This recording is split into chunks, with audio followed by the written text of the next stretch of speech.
A PEC da bondade, como chamam os governistas, ou PEC kamikaze, como já preferiu Paulo Guedes, foi aprovada pelo Senado e agora segue para a Câmara. Ô, Natália, se passou com um voto contrário só no Senado, vai passar que nem faca quente na manteiga na Câmara dos Deputados, não? Bom dia. Vai passar voando, sim, viu, Megali? Bom dia para você, para as meninas e também para quem está nos acompanhando nesta sexta-feira.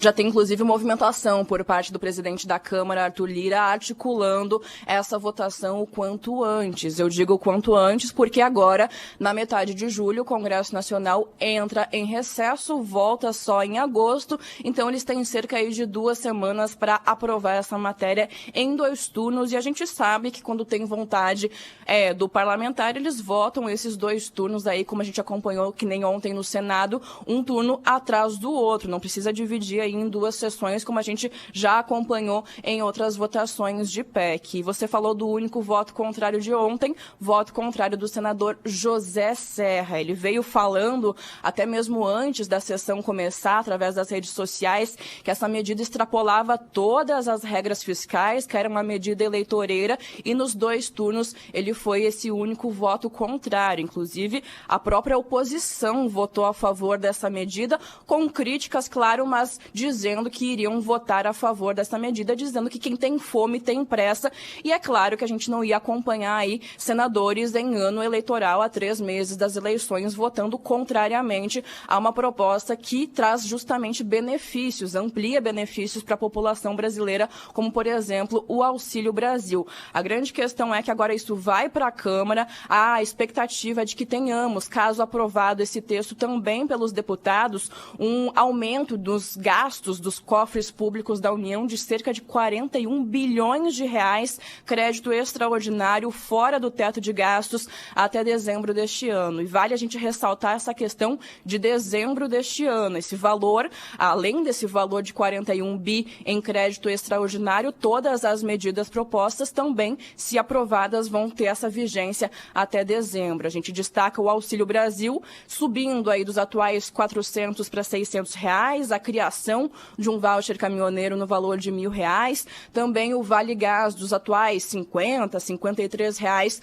para um botijão a cada 2 meses, uma média de 112 a 120 reais. Tem também uma questão ali da gratuidade no transporte para idosos e foi também incluído ontem nesse relatório final do Bezerra, nessas modificações, um auxílio também para taxistas. E a gente vem falando dessa questão de decreto de estado de emergência.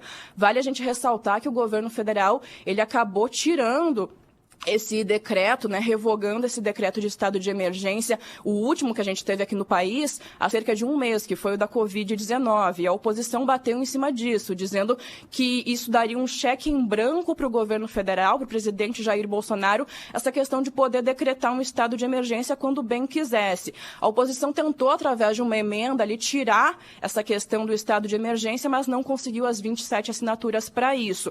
E por que a gente destaca essa questão do estado de emergência? Porque é a única maneira para viabilizar esse tipo de projeto, esse tipo de PEC com benefícios em um ano eleitoral. Porque a lei das eleições proíbe a criação de benefícios em ano eleitoral, até mesmo uma tentativa de evitar palanque político. Tem toda uma regra que precisa ser cumprida em ano de eleição. Então é bem provável aí que nos próximos dias a gente veja essa articulação mais forte por parte de Arthur Lira e essa votação quase que a jato na Câmara dos Deputados. Vai passar mais rápido do que as suas férias, Megali. Vai passar o pessoal está dizendo. Mais rápido que o Sonic, mais rápido que o Usain Bolt.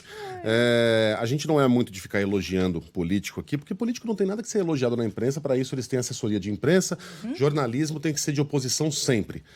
Desconfie do jornalista que fica elogiando gratuitamente político. O nosso trabalho não é esse. A gente tem que estar sempre apontando o dedo para os erros do homem público, homem e mulher.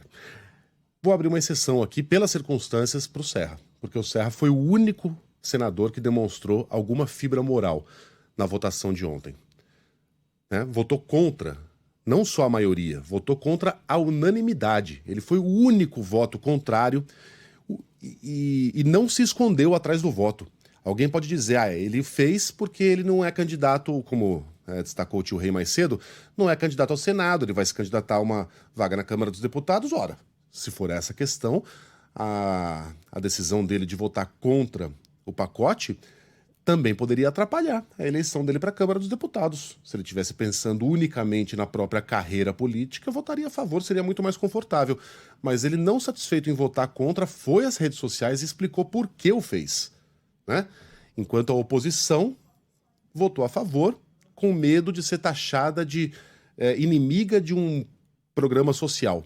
Quando a questão não é essa. Todo mundo aqui é sensível ao que está acontecendo com a população mais pobre brasileira, mas a classe política deveria ter pressionado esse governo a trabalhar antes, a fazer isso antes, a criar mecanismos antes, a pensar no problema antes. Esse governo foi premiado ontem pela sua incompetência e pela sua irresponsabilidade. Isso vai custar muito caro, mas muito caro mesmo ao Brasil no futuro.